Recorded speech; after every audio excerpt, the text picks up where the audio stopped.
Oh hey everyone, my name is Lemlyton, and as you can see, I'm doing some very important research right now. You know how a dog has a lifespan of like 10 to 13 years? Well, how the hell is Scooby-Doo still alive? Now some people say it's because he's a cartoon, but I say it's because he lives like a cartoon. So maybe if I live like a cartoon, I can live forever. Alright, let's see if this thing works. Here I go.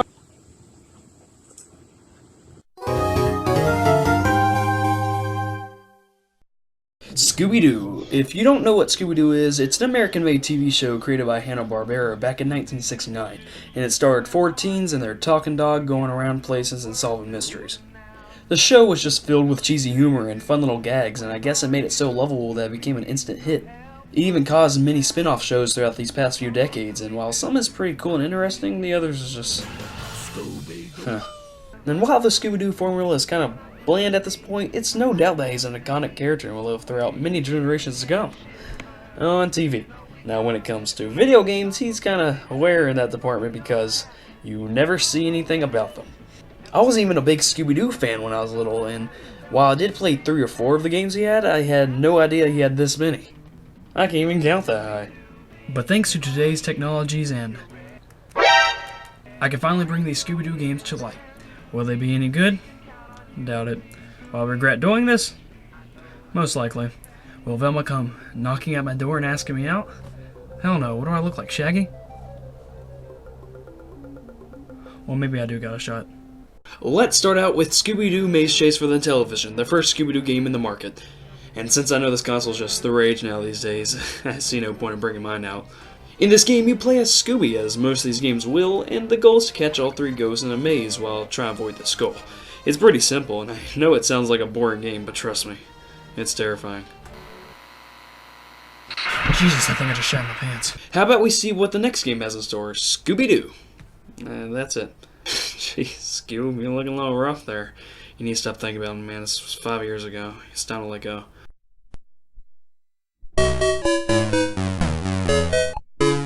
Now this is what I call a Scooby-Doo game. And this is what I call a Commodore 64 game. I mean, I don't know about you, but I already have the whole game soundtrack downloaded on my phone. So you have this one, and then you have this one. Now the game itself is simplistic, just punch your way through enemies, reach the end of the level, and save one of the Mr. Ink members. But each level is boring. You play through 4 levels and each one just feels the same, and once you reach the end, you just get this ending.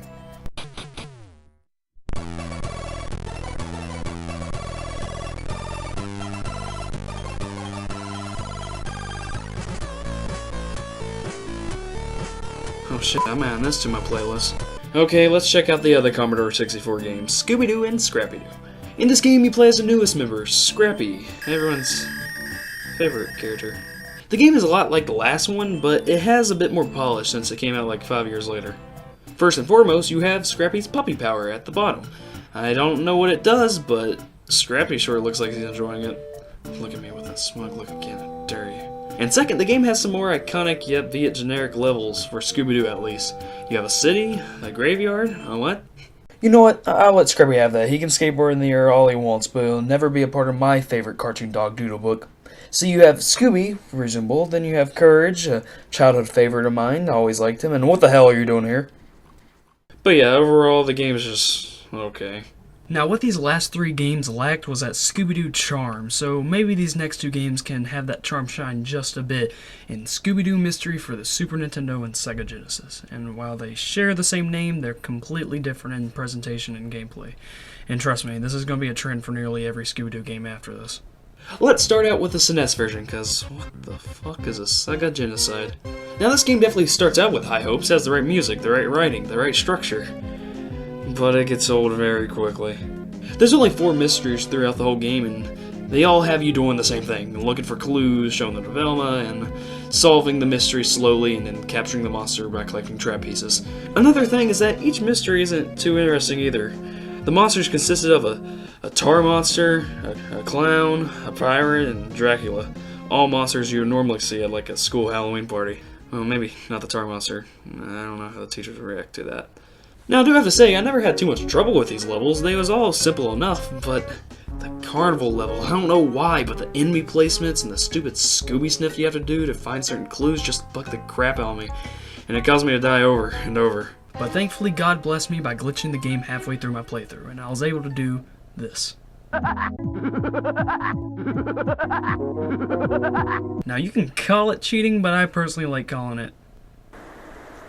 Well, yeah, it's cheating, but hey, I beat the game and felt no reward, so it works for me. And speaking of the ending, what are these credits?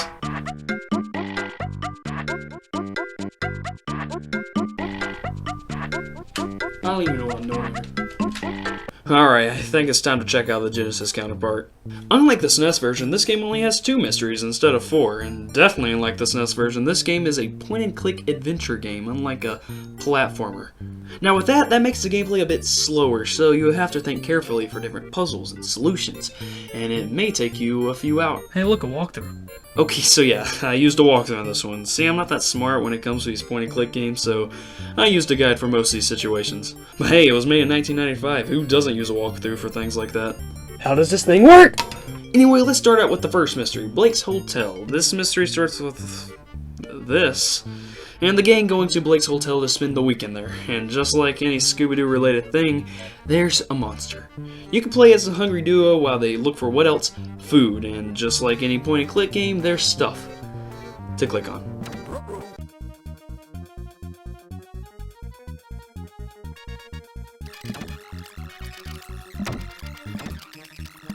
Such a classic. There's no drink. This mystery has you going around trying to solve the case of the Indian ghost until Uncle Blake goes missing.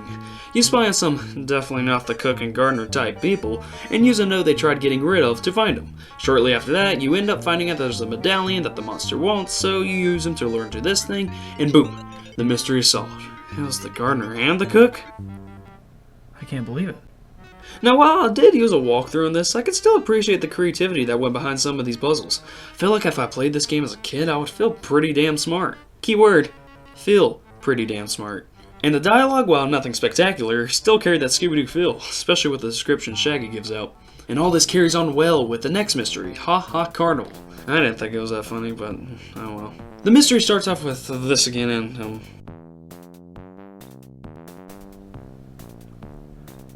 what? So Shaggy and Scooby tries to look for some food again, because at this point they're just starving. And the gang just laughs at their pain like the sick animals they are. And as you saw before, there's an evil clown ruined the circus, so Scooby and Shaggy go around the place doing all kinds of things. Bungee jumping, wow. Halls of mirrors, no way. Roller coasters, yeah. And even bumper cars. Yeah, I hated this part. Alright, this guy's a clown, I'm calling it now. He talks like one, he acts like one, and most importantly, he smells like oh shit. Well, it turned out the clown was just a guy wanting to be a clown. Motivation, who needs it, right? Now, while the aesthetic of the level is pretty pleasing, and I like myself some carnival locations, I like the execution of the last mystery a bit better. And not to mention, the mystery didn't glitch the f*** out while I was at the very end of the case. I'm not kidding, while I was about to catch the clown, I either forgot to do something, which I tried looking it up and found nothing, or the game just glitched out, because the cage I was supposed to use to trap this clown in still had this lion trapped inside of it.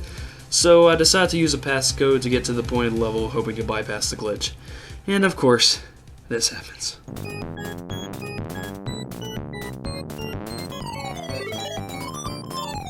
Well, there he goes. Well, that was Scooby-Doo Mystery for the Genesis. Overall, a bit better than the SNES version, if I say so myself. While I did enjoy the gameplay a little bit more in the SNES version, since I'm not a big fan of point-and-click games, I think the Genesis version had the better aesthetic and overall Scooby-Doo feel. But we still have some time to kill, so how about we take a look at these last 2 games? I mean 4.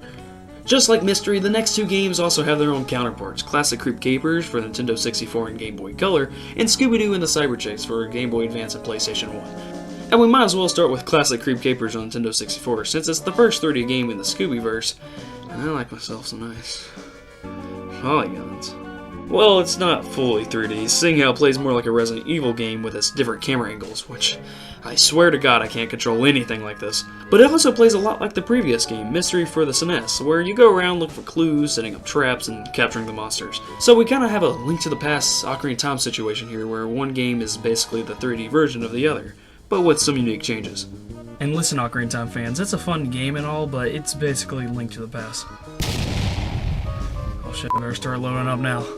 Anyway, the game is fine. It has a total of 4 mysteries, 3 of them being almost direct copies of their corresponding episodes, which is pretty neat. But the last mystery is basically a new mystery that was built up throughout the whole game, but it makes no sense, so who cares? And since it's like this game, you know it gets repetitive. Oh no, it's a monster. Wait, clue? Let's get this WTF monster again? Well, let's give more clues and trap pieces to Fred. Hey, monster, follow me. Ha, idiot, you fell right into our ever-complicated trap.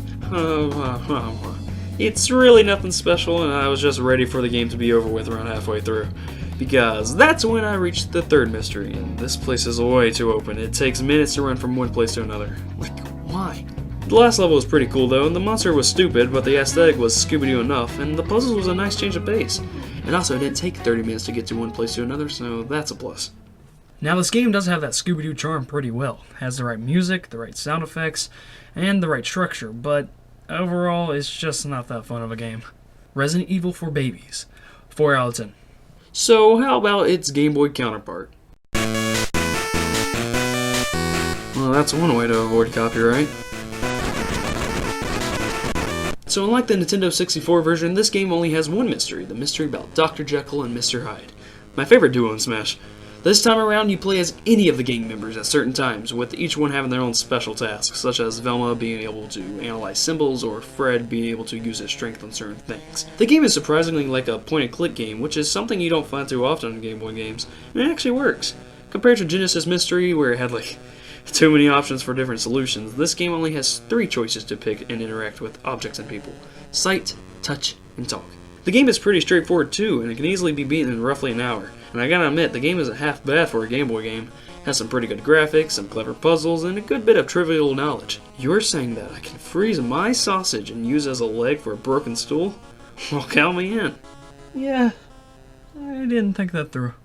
Now there is a few complaints I have with the game, such as the constant backtracking for items or that lack of that Scooby-Doo dialogue that adds that Scooby flair, but it's a pretty decent Game Boy game on its own, and dare I say, a good game? Now if you excuse me, I gotta take cover because this guy looks like he's about to blow up any second.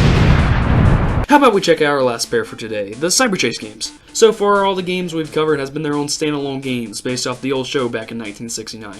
But this next one is based off the straight-to-DVD movie called Scooby-Doo and the Cyber Chase, where the gang gets trapped inside a video game and has to make their way out by going through each level of the game while avoiding this guy. It actually wasn't too bad of an idea for a movie, and even had more potential to be a good idea for a video game. But did that potential last long? Let's see about starting out with the Game Boy version first.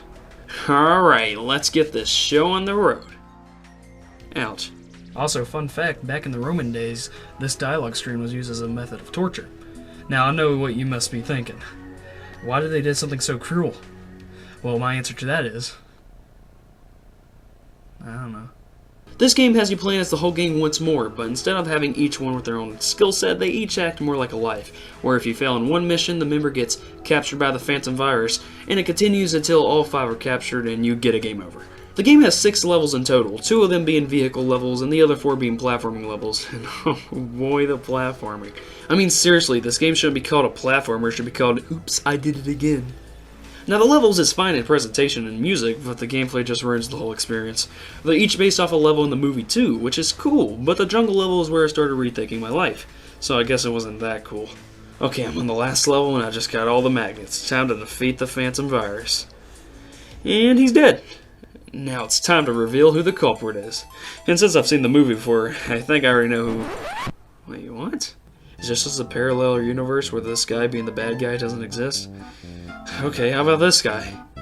No, not even Eric? Well then who's left? Oh. Well, that was definitely worth an hour and a half of my time. The game has a nice presentation and all, but the gameplay just isn't... what's the word? Good? Yeah, I think that's the word I'm looking for. But how about we check out what our last game has in store? Scooby-Doo and the Cyber Chase for the PlayStation 1. And I think I'm going to need some help on this one, so luckily this game came with a VHS promo tape. Let's give it a watch. Be sure to use your stomp move on all the barrels, boxes, and containers. There's always something special to be found inside. You can use your pie throwing attack to make smaller enemies disappear. If you hold down the square button, you can use the daisy to aim your pies at the enemies. Okay. When fighting a boss, be sure to wait until the chance symbol shows up on the screen. That's your chance to throw a pie at the boss and get one step closer to on the screen. That's your chance to throw a pie at the boss and get one step closer to defeating him. Scooby-Doo and the Cyber Chase, available now from THQ for the PlayStation Game Console and Game Boy Advance. Alright, I think I'm ready to tackle this game. It seems pretty simple. How do you throw pies again? Wow, Scooby! Like, isn't this groovy? We're the stars of our very own video game. Yeah, groovy! Why the hell wasn't this in the promo? So the game starts out with this mess, and the gang discovering the Phantom Virus and his evil plans. The only way to get rid of it is to go inside the game and play all 7 levels to try to locate the virus, to bring him to the real world. Don't know what kind of Nightmare on Elm Street is going on, but let's go with it. And by the gang having to go inside the game, I mean Shaggy and Scooby, because Fred and Daphne go look for a trap, and Velma just stands here. That's it. Very valuable assets we have here. And so we start in the hub world. Looks awfully familiar. So let's start with the first level, Japan. Okay, this is starting to look a little bit too familiar. Wait a minute. It's coming to me. Oh no. No. Just wait a gosh dang minute. Similar mechanics, similar game design, similar everything? I think I know what game this is trying to copy. Why the hell is it trying to copy Super Mario 64? Yeah, it's no joke. This is the game. A linear platformer where you collect collectibles and try to get to the end of the level while avoiding obstacles. Huh. And let me tell you this now, this game will not let go of your hand. Every obstacle you encounter will have the game telling you step by step how to go past it. Game, I think I know how to do the video game, so please don't. And the gameplay isn't the best either. See, you know that satisfaction you get in Crash Bandicoot where you get multiple fruits in a row or you get a satisfying jump or attack on an enemy? Well, in this game you get none of that, and you get this instead. And the level design. Yeah, you can tell I didn't like this game. Okay, let's just say the level design is basic. What about the levels themselves? Well, the first half was fine enough, platforming was a pain to get through, but reasonable, and the bosses was just embarrassing. But after the jungle level, that's when the level decides to either go like this, or this. And all you want to do is either this, or this. I mean, look at this, you have the skateboard section in the first level of the city area, and I guess I wasn't hip enough to figure it out on my first try, and I kept bouncing off the wall and falling into this pit. And also, breakdancers. Well, I guess you're in my way, so go to hell. And the Egyptian level was by far the worst. Game over after game over. Platforming and obstacles, if you want to call it that, was at its all-time worst. And then you have the final level. It wasn't as bad as the last two, besides some cheap level design, but the final boss, oh my god. He's too fast, and the depth perception in this game just makes it even worse. But I eventually beat him out, something I like to call luck, and I finally beat the game. Let's see what kind of trap Fred and Daphne conjured up. This game is definitely over.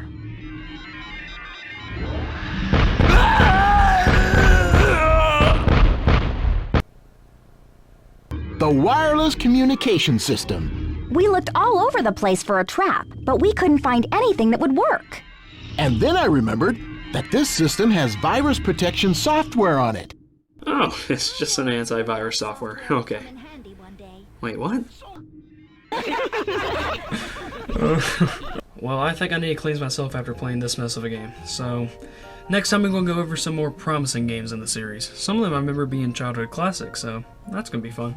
But for now, I gotta see what the medical bill is for this broken leg, since I did try jumping off a building living like a cartoon. Yeah, I know, it was stupid. But, let's see how much dough I owe. Want to see me do it again?